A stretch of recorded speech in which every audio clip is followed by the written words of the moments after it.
He posted a selfie with another woman, captioned upgraded, and tagged me in it. I didn't reply. I sent a screenshot to his parents and the venue we booked for our wedding instead. His whole family is blowing up my phone, but I'm busy unbooking my future. I still can't believe that sentence is true. A month ago, I was choosing linen samples and arguing over flower colors. 3 weeks ago, I was still smiling at people who asked whether I was nervous about the wedding, giving them the kind of answer women give when they want to seem calm, grateful, and certain all at once.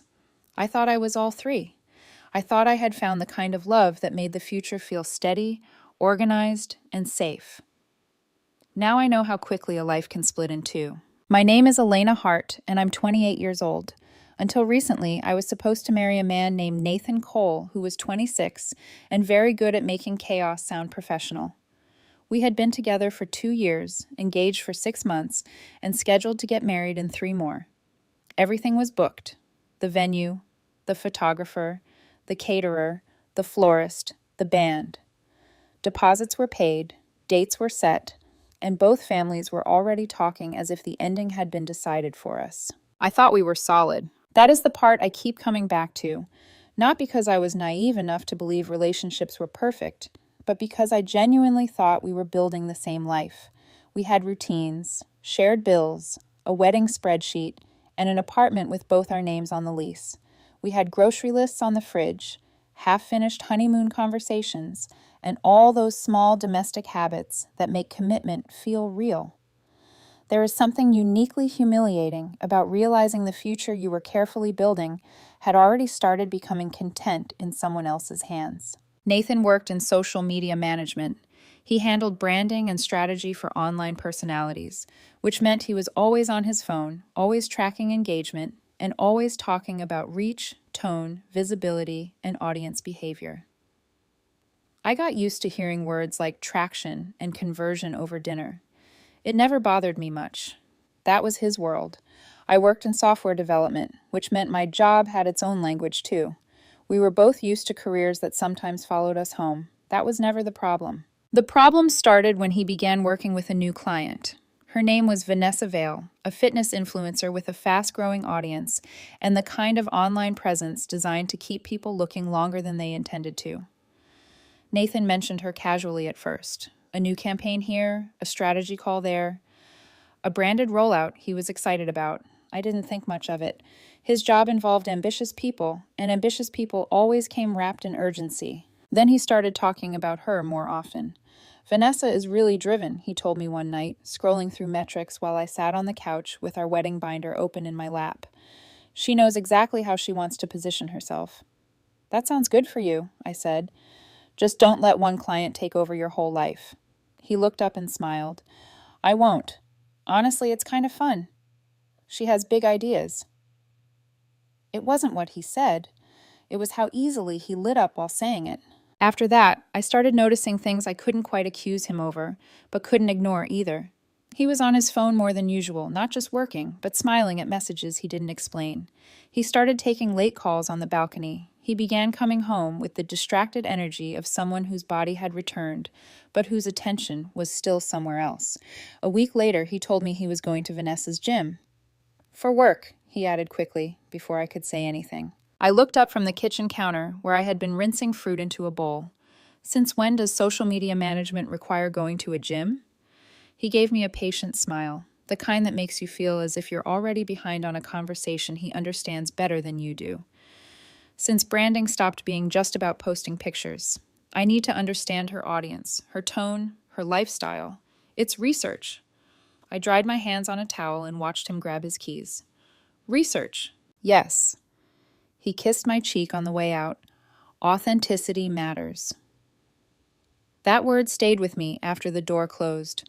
Authenticity. It sounded noble, clean, professional. But something in me reacted to it anyway, quietly and without permission. 2 weeks before everything finally detonated, Nathan started changing in ways that were harder to explain away. He began dressing differently, shirts that fit closer, jackets he had never cared about before. He spent longer in front of the mirror.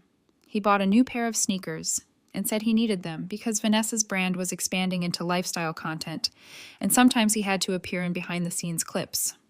"You're in her content now?" I asked. "Sometimes. Not really in it. Around it." He adjusted his collar and checked his reflection again. "People respond better when everything looks cohesive." I remember standing there, holding one of our wedding invitation proofs, and feeling an emotion so specific I didn't even have a name for it yet. It wasn't exactly jealousy. It was lonelier than that. It was the feeling of watching someone gradually relocate their energy while pretending they still lived fully inside the life the two of you had built. Still, I told myself not to overreact. That is the sentence women like me say right before we become witnesses in our own lives. I wanted to be reasonable. I wanted to be the woman who trusted her fiancé, not the woman who monitored his schedule, checked his phone, or built entire emotional cases out of tone shifts and delayed replies. So I compromised with myself. I noticed everything, and I said almost nothing. Then came that Friday. I remember it too clearly. The hour, the light in the apartment, the way the air felt heavy before rain. Nathan was buttoning a dark shirt in the bedroom while I sat on the edge of the bed, trying to finalize a seating chart his mother had already asked me to change twice. "I'm probably going to be late," he said. "Vanessa's launching something Monday, and we're still fixing pieces of the campaign." "How late?" He hesitated just long enough for me to hear it. "Maybe midnight, maybe later." I looked up. "Again?" He exhaled, as if he needed me to be easier. "Elena, it's just one weekend push. After this, things will calm down." That should have reassured me. Instead, it made something inside me go still. "Are you going to text me when you're heading home?" I asked. "Of course." He leaned down and kissed my forehead. "Don't wait up." I smiled because I didn't want to fight. I said okay because women are taught that sometimes saying okay feels easier than standing in the doorway of the truth.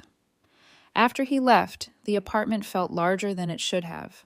I tried to work on the wedding list, but the names blurred together. I reheated leftovers and barely touched them. I watched the time crawl past 10, then 11, then midnight. No text, no call. Just silence so complete it started to feel deliberate. At 12:47 a.m., I checked my phone again. Nothing. At 1:16, I told myself he was busy. At 1:43, I stopped pretending I believed that. By the time dawn pressed a pale line through the curtains, I knew with a certainty I couldn't yet prove that something in my life had already shifted, and whatever came next was going to leave a mark. I didn't sleep that night, not really. I drifted in and out of something shallow and restless, the kind of half-sleep where your body gives up before your mind does. Every sound felt louder than it should have. Every passing car made me check my phone. By morning, I had already rehearsed 3 different explanations for him, and none of them felt true. At 8:12 a.m., my phone buzzed. A message from Nathan. "Stayed at Kelly's. We worked super late and I crashed there. Too tired to drive. See you later, okay? Love you." I stared at the screen longer than I should have. The message was casual and neat, designed to settle questions before they started. But something inside me tightened instead of relaxing. I didn't reply. I got out of bed slowly, like the floor might shift under me if I moved too fast. I walked into the kitchen, poured myself coffee I didn't want, and stood there holding the mug without drinking it. Then I did something I had never done before in our entire relationship. I called Kelly. Kelly was an old mutual friend, familiar enough that using her as an excuse sounded believable. She picked up on the 3rd ring, her voice still soft with sleep. "Elena?" "Hey," I said, trying to keep my tone even. "Sorry to call early. Quick question. Nathan stayed over last night?" There was a pause. Not a long one, but long enough. "Elena, I haven't seen Nathan in weeks." The words landed quietly, but they didn't feel quiet inside me. "Oh," I said. That was all I said. I didn't accuse her. I didn't ask follow-up questions. I didn't need to. "Is everything okay?" she asked. "Yeah," I replied automatically. "I was just checking something." I ended the call before she could say anything else. For a moment, I just stood there in the kitchen, the coffee cooling in my hands, the morning light too bright across the counter. Then I set the mug down carefully, because I had the feeling that if I didn't move carefully, something in me would break too fast to control. By afternoon, I was sitting at my friend Lena's apartment. She had some bright, noisy show playing in the background that neither of us was watching. I had told her a version of the story that sounded smaller than what it really was, not because I was hiding anything, but because saying it out loud made it real in a way thinking about it did not. He said he stayed at Kelly's, I said, staring at the coffee table. But Kelly hasn't seen him in weeks. Lena didn't interrupt. She just watched me, waiting for me to finish the thought myself. So, I said quietly, he lied. She leaned back against the couch. Do you want to call him?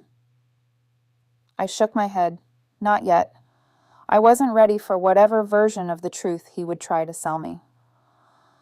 We sat in silence for a while after that. Then my phone buzzed again. A notification. Instagram. I almost ignored it. Almost. But then I saw the tag. Nathan had tagged me in his story. For a second, something in me actually lifted, some ridiculous, hopeful instinct that said, maybe this was normal, maybe this was work, maybe this was nothing. I opened it. Everything inside me went still. It was a selfie, Nathan and Vanessa. They were sitting in what looked like a high-end restaurant with soft lighting, white tablecloths, and the kind of atmosphere people choose when they want a night to feel like a statement. She was leaning into him, smiling wide. His arm was around her, and not in the awkward, professional way he would later try to claim. It looked familiar, comfortable, practiced.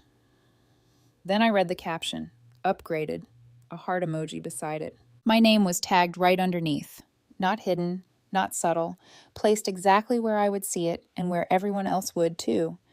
Lena was already watching my face. What is it?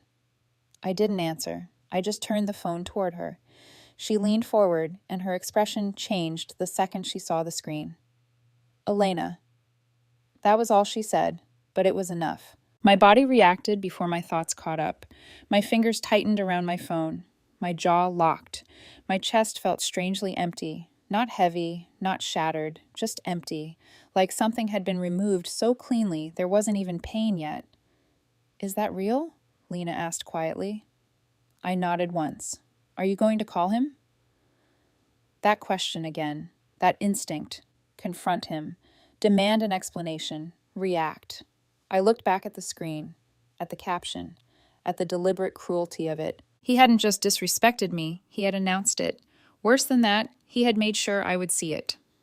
Slowly, I locked my phone. No. Lena frowned slightly. No? I shook my head, my voice steadier than I felt. He already told me everything I need to know. Something shifted inside me then. Small, sharp, final. Not anger. Not yet. Something colder and more controlled. I unlocked my phone again, opened in the story, and took a screenshot, then another. Then I screen recorded the whole thing, making sure to capture the timestamp, the tag, and the caption, every detail that could disappear in 24 hours. Lena watched me carefully. What are you doing? Making sure this doesn't disappear, I said, because I understood something then that I had not understood that morning. This wasn't just a moment, it was evidence. I didn't cry, not there, not in front of Lena, not even when she reached over and squeezed my hand as if she expected me to break. Instead, I sat there staring at my phone, replaying not the image, but the intention behind it. He could have hidden it. He could have posted it without tagging me. He could have explained it beforehand. He did none of those things, because this wasn't an accident. It was a message, and I had received it. Lena spoke again, softer now. What are you going to do? I didn't answer right away, because for the first time since everything started, I wasn't thinking about what I felt. I was thinking about what mattered, the wedding, the contracts, the money, the apartment, the life we had already put deposits on. I looked down at the screenshots again and took a slow breath. I'm not going to react, I said. Lena blinked. You're not? I shook my head. No, I'm going to plan. That was the moment everything changed. Not when he lied, not when he didn't come home, not even when he posted that picture, but there on Lena's couch, when I decided I wasn't going to fight for someone who had already turned me into part of his marketing strategy. I stopped being his fiancée in that moment and started becoming the person who would quietly dismantle everything we had built together, piece by piece, without raising my voice and without giving him the chance to rewrite what he had already shown me. I looked at Lena one last time and picked up my phone again. Do you still have Tom's number? I asked. She frowned. The lawyer? I nodded. Yeah, why? I unlocked my phone, opened my contacts, and scrolled. Because I need to know exactly what I'm allowed to walk away with. Tom picked up on the second ring. Elena, everything okay? I almost laughed. There was something surreal about how normal his voice sounded compared to the direction my life had just taken, as if I had stepped off a cliff and the world was still pretending the ground was solid. Not really, I said. I need advice. Fast. There was a pause on the other end, not hesitation, just focus. Okay, tell me what happened. So I did. Not the emotional version, not the one where I described how it felt to see that photo. I gave him the facts, the timeline, the evidence. I kept my voice steady, like I was explaining a bug in a system instead of the collapse of my engagement. When I finished, there was a low whistle. That's rough. You've got proof? I have screenshots, a screen recording, the timestamp, the tag. Good, he said immediately. That helps. With what? With everything. I leaned back against the wall, my fingers still wrapped around my phone. If I cancel the wedding, what am I liable for? That depends on the contracts, Tom said. Generally, you lose deposits or pay cancellation fees, but if you can demonstrate that the other party effectively ended the relationship, or at least represented it that way publicly, some vendors may work with you. I thought about that word again. Upgraded. Public. Visible. Impossible to misread.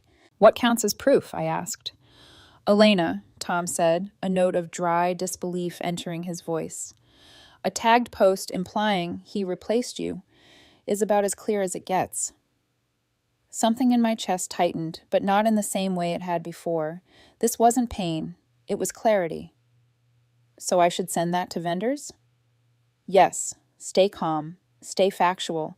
Don't overshare. Explain what happened, send the proof, and ask what your options are. You'll still lose something, but maybe not everything. I nodded slowly, even though he couldn't see me.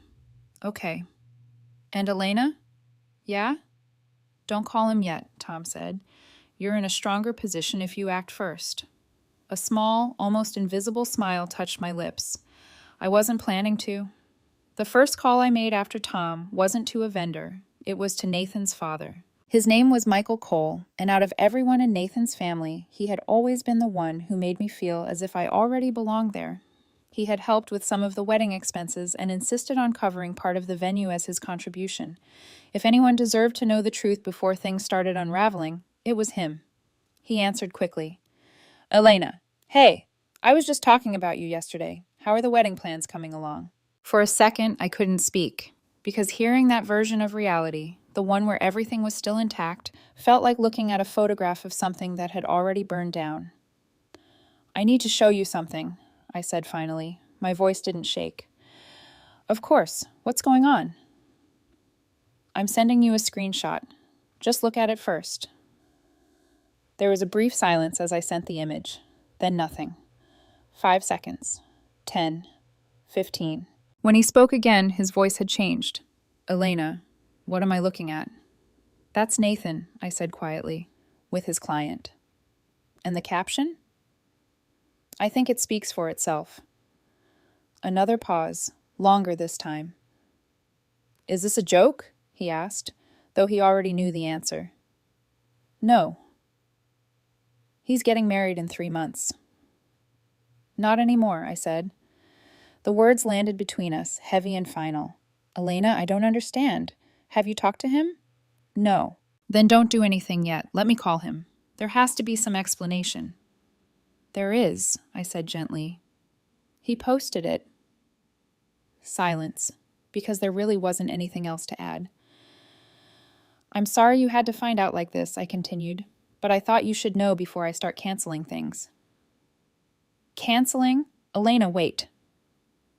I'm not acting impulsively, I said. I'm acting based on what he chose to make public. Another long pause. Then, quietly, let me talk to him. You can, I said, but it won't change what he already showed everyone. I ended the call before he could try to persuade me otherwise. The next call I made was to the venue, Riverside Manor, $5,000 as a deposit, another $8,000 already paid toward the final bill. I knew the numbers too well. I had memorized them back when they still meant something hopeful. Riverside Manor, this is Claire speaking. How can I help you? Hi, I said. This is Elena Hart. I have a wedding booked for October 15th. Yes, Ms. Hart. How can I assist you? I took a breath. I need to discuss cancellation. There was a slight shift in her tone, careful and professional. As outlined in your contract, cancellations within... I understand the contract, I said. There's been a situation involving my fiancé. I'm sending documentation that may be relevant. I didn't wait for permission. I sent the screenshot. A few seconds passed. Then she said, I'll need to review this with management. May I call you back later today? Of course. I ended the call and moved on. Photographer, caterer, florist, band. Each conversation followed the same structure. I introduced myself, stated the cancellation, explained briefly, sent the screenshot, and asked about options. Some were sympathetic. Some were strictly business. But every single one paused when they saw the image, because no matter how you framed it, it didn't look like a misunderstanding. It looked like a public exit. By the time I finished the last call, my phone was vibrating nonstop. I hadn't checked my messages once. Now I did, and the screen lit up like a warning signal. Missed calls, texts, voicemails, all from his family. His mother, his sister, his father again. I opened the first message. Elena, what is this photo? Please call me. Then another. Is this real? What's going on? Then another. We need to talk, now. I locked my phone again, not because I didn't care, but because I already knew what they were going to say. Confusion, denial, requests for explanation, maybe excuses. I didn't have time for any of that, not yet. I sat back on the couch and let the silence settle around me. The calls were done. The evidence was sent. The process had started. For the first time since I saw that post, I allowed myself to feel the weight of what I was doing. I was dismantling my own future with the same hands that had helped build it, one contract and one phone call at a time. My phone buzzed again. This time it was him, Nathan. I stared at his name, watched it ring, listened to the sound echo through the room like a question I had already answered. I didn't pick up, because whatever he had to say now was already too late. The call went to voicemail. Then another started immediately after, and another. I turned my phone face down on the table and let it ring. He didn't stop calling that afternoon or that evening, not even after the sun went down and the apartment sank into that strange, hollow quiet that only appears when something is already missing. By the time I finally picked up, it wasn't because I wanted to hear him. It was because I was tired of the ringing. Elena, what the hell are you doing? No greeting, no hesitation, just panic sharpened into anger. I leaned back against the couch, my voice steady. What do you mean? You sent that photo to my dad, and the venue, and God knows who else. Are you serious right now? I let a second pass, then another. You tagged me in it, I said calmly. I assumed your family deserved to see how you were presenting things. Silence. Not long, but enough. That's not what it looks like, he said quickly. Of course it wasn't. It never is. Then explain it to me, I said. It was Vanessa's idea. She wanted to create buzz for the campaign, something that would get people talking and increase engagement. So you agreed, I said, to post that you replaced your fiancé for engagement metrics? It's not like that, he said, frustration creeping into his voice. It's marketing. It's exaggerated. It's clear, I replied. He stopped.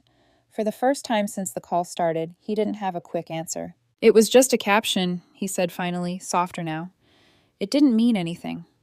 I let that sit between us. Did staying at her place mean anything? I asked. Silence again, this time longer. I told you. I fell asleep on the couch. We were working late. You told me you stayed at Kelly's. Another pause, sharper now. I didn't want you to overreact, he said. I closed my eyes for a brief second, not because I was overwhelmed, but because I wanted to make sure that when I spoke again, my voice didn't carry anything I didn't mean. So you lied. It wasn't like that. You lied, I repeated. Then you posted a picture with another woman, captioned upgraded, and made sure I saw it. Elena, please. Nothing happened. Not physically. You have to believe me. That distinction landed exactly where he intended it to, and meant absolutely nothing. Even if that's true, I said, you still chose to disrespect me publicly. I didn't think you'd take it like that. I let out a breath that wasn't quite a laugh and wasn't quite disbelief. You didn't think your fiancé would take it personally when you posted about upgrading to another woman? When you say it like that, that's how everyone sees it, I cut in. That's how your parents saw it. That's how every vendor I spoke to saw it. He hadn't expected that. You talked to vendors? Yes. Elena, why would you? Because the wedding is canceled. The words fell cleanly, without hesitation, and without space for negotiation. On the other end of the line, I heard him inhale sharply. You can't be serious. I am. Over a post? You're throwing away 2 years over a social media post? I leaned forward, resting my elbows on my knees. No, I'm ending this because of what that post represents. It represents a campaign, a strategy. That's it. It represents your priorities, I said. He didn't answer, so I continued. You chose engagement over respect, visibility over honesty. You made our relationship part of your content without even telling me.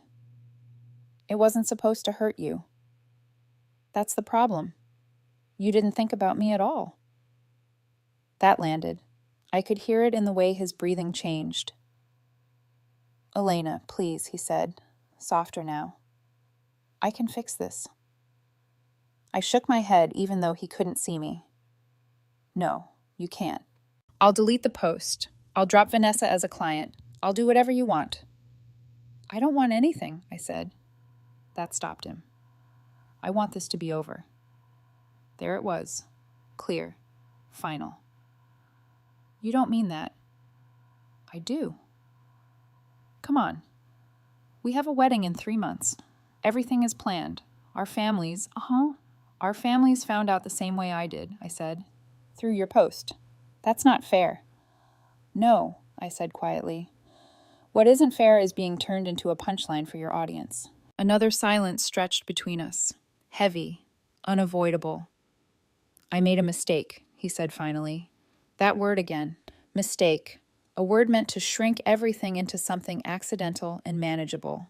A mistake, I said, is forgetting something, misreading something, acting without thinking. This wasn't that. He didn't argue, because he couldn't. You knew exactly what that post would do, I said. You just decided it was worth it. Elena, we're done. I didn't raise my voice. I didn't hesitate. I just ended it before he could find another angle, before he could reshape the story again, before I gave him even one more second to make me doubt what I had already seen. Elena, wait. I hung up. The silence afterward felt different. Not empty, not heavy, just still, like something that had been vibrating too long had finally stopped. My phone lit up again, almost immediately. His name. Again. I watched it ring, then I turned the phone off completely. No vibration, no light, no sound, just quiet. He showed up that night. Of course he did. When words stop working over the phone, people like him switch to proximity, as if standing in the same space can somehow rewrite what has already happened. I had just finished reading another email from the caterer when I heard the knock. It wasn't loud or aggressive. It was careful, almost measured, like he still believed there was a right approach that could fix this. I didn't move at first. Then the knock came again. Elena, I know you're in there. His voice sounded different in person, closer and more fragile than it had over the phone. I closed my laptop slowly, stood up, and walked to the door. For a brief second, my hand hovered over the handle, not because I was uncertain, but because I understood exactly what opening that door meant. Not reconciliation, not closure, just confirmation. I opened it. He looked different, not physically, but in the way people do when they realize they've lost control of a situation they thought they were managing. His hair was slightly messy, his eyes looked tired, his expression was caught somewhere between panic and hope. Elena, he said, exhaling like the sight of me had given him something back. Thank God. I didn't step aside. I didn't invite him in. I just stood there. What do you want, Nathan? That stopped him for a second. I want to talk, he said. Properly. Not like this. Not over the phone with you hanging up. We talked, I said. You explained. No, I tried to explain. You didn't give me a chance to actually. You had your chance before you posted it. His jaw tightened. I didn't think it would blow up like this. That's not my problem. It became your problem when you sent it to my entire family, he shot back. I tilted my head slightly. You made it public. I just didn't protect you from the consequences. That landed. I saw it in the slight drop of his shoulders. Please, he said again, softer now. Can I come in? I shook my head. No. Another pause, longer this time. We can't do this out here. We can, I said, or we don't do it at all. He looked at me as if trying to find the version of me he was used to, the one who would soften, compromise, and make this easier for him. She wasn't there anymore. Okay, he said finally. Then I'll say it here. He took a breath. I messed up. There it was again, packaged neatly, made smaller than it was. I know how it looks, he continued, but you're taking it too far. This isn't worth ending everything over. I crossed my arms lightly. Then what is it worth? He blinked. What? If this isn't enough, I said, what would be? That's not fair. You're acting like I cheated on you. You lied. I didn't. You lied about where you were, I said evenly. You stayed at another woman's place. Then you posted a picture implying you replaced me, and you made sure I saw it. I told you nothing happened. And I told you that doesn't matter. That stopped him again, because that was the part he didn't understand, or didn't want to. This is about trust, I said, and respect. You broke both before you ever posted anything. He ran a hand through his hair and took a small step, then stopped again. I can fix that. I can rebuild trust. No, I said. You can't rebuild something you didn't value in the first place. Silence settled heavily between us. You're being extreme, he said finally. I almost smiled. That word always appears when someone doesn't want to take responsibility. I'm being clear. Elena, we're engaged. We have a life planned. You don't just walk away from that over one bad decision. One? I repeated softly. He hesitated, because even he knew that wasn't true. You didn't accidentally end up there, I said.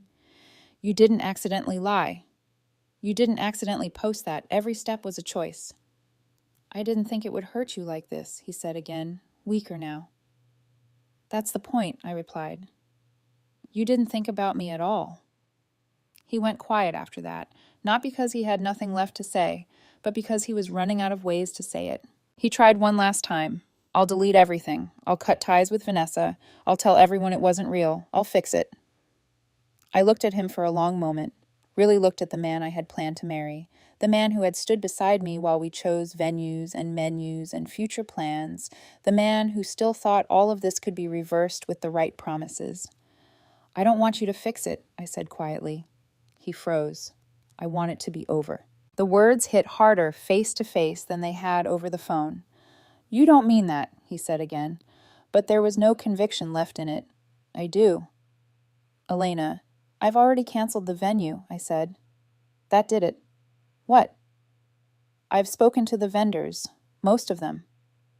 You can't just... He stopped, dragged a hand over his face, and looked at me differently. You're serious? Yes.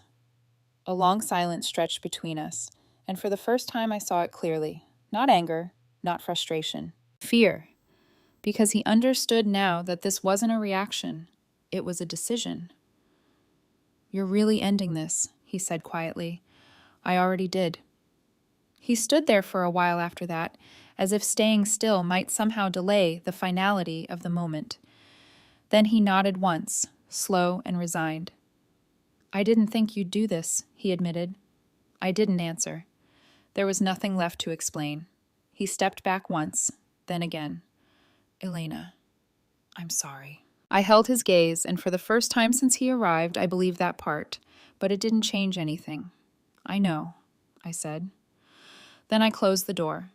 I leaned against it after he left, not because I was weak, but because the weight of everything had finally settled. The conversations, the decisions, the finality. I stood there for a few seconds with my forehead against the wood, then pushed myself upright, walked back into the apartment, and picked up my phone. The notifications were waiting. His sister, his mother, his father, all calling, all texting, all asking for a chance to talk. I opened one message. Elena, please. He made a mistake. Don't throw everything away over this. I stared at it for a moment, then locked my phone again. Because this wasn't about convincing anyone else. It wasn't about winning an argument. It was about something much simpler and much harder than that, knowing exactly where the line was, and refusing to let anyone cross it twice. 3 weeks later, the silence felt different. Not empty, not sharp, just settled, like dust after something breaks. The refunds came in slowly, not all at once, and not cleanly, but enough to remind me that what I lost wasn't everything. The venue called back first. Given the circumstances, the manager said carefully, we're classifying this as a cancellation initiated due to the other party's public actions. I didn't react right away. Which means, we can refund 75% of your payments. 75, out of everything we had already spent. For a moment, I just closed my eyes. Thank you. The photographer refunded everything. The caterer gave back most. The florist kept half. The band kept the deposit. When it was all added up, I recovered roughly 70% of the total. It wasn't perfect, but it wasn't a disaster either, and somehow that felt fitting.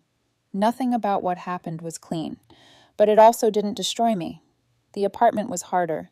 Both our names were still on the lease, which meant leaving wasn't as simple as packing a suitcase and walking out. For a few days, I lived in a strange in-between, half the closet empty, half the kitchen untouched, memories in every corner that no longer felt like mine. Tom helped me sort through it, legally, logistically, and emotionally, in his own quiet way. I found someone to sublet my half within a week. I packed what belonged to me, left what didn't, and didn't look back when I handed over the keys. That place had never really been mine in the way I thought it was. His family kept trying. Calls, messages, voicemails. At first I read them. Then I stopped, because after a while they all sounded the same. He made a mistake. He didn't mean it. He still loves you. Don't throw everything away. But none of them addressed the one thing that mattered. He had already thrown it away. Publicly, deliberately, without asking me. My friends, on the other hand, didn't try to fix anything. They just stayed. Lena came over with food I never asked for. Mike checked in without pushing. No one told me to forgive. No one told me to reconsider. They just reminded me, quietly and consistently, that I wasn't the one who broke anything. You didn't overreact, Lena said one night, while sitting cross-legged on my new couch and eating takeout straight from the container. You responded. There was a difference. I understood that now. I started therapy, not because I was falling apart, but because I didn't want to carry any of this into whatever came next. The first session was harder than I expected, not because I cried, but because I didn't. I don't feel as angry as I thought I would, I admitted. The therapist nodded. What do you feel? I thought about it. Clear. She smiled slightly. That's not a bad place to start. We talked about boundaries, respect, the difference between love and tolerance, and how easily people excuse the small things until they become something impossible to ignore. You didn't try to control him, she said at one point. You observed his behavior, and you made a decision based on what it showed you. It doesn't feel strong, I admitted. It's not supposed to feel strong, she replied. It's supposed to feel honest. I blocked him everywhere, not out of anger, but out of closure. Leaving a door open for someone who has already walked out once is just another way of waiting for them to do it again. Yesterday, I did something small. I reactivated my dating profiles, not because I'm ready, not because I'm looking, but because I'm no longer standing still, and that mattered more than I expected. Sometimes I still think about that post, that word, upgraded. It was supposed to be a joke, a strategy, a piece of content, but it told me everything I needed to know about him, about us, and about what I was worth in his world. He wanted something bigger, flashier, more visible. So he made that choice publicly, confidently, and without hesitation. In doing that, he gave me clarity I didn't know I needed. So I made a choice too, quietly and without asking for permission. He upgraded his image. I upgraded my life. He turned our relationship into content. I turned him into a lesson. And the truth is, I didn't lose a future. I canceled one that was already built on the wrong foundation. Now there are no bookings, no deposits, and no plans that don't belong to me. Just space, clean, open, mine. And for the first time in a long time, that feels like an upgrade.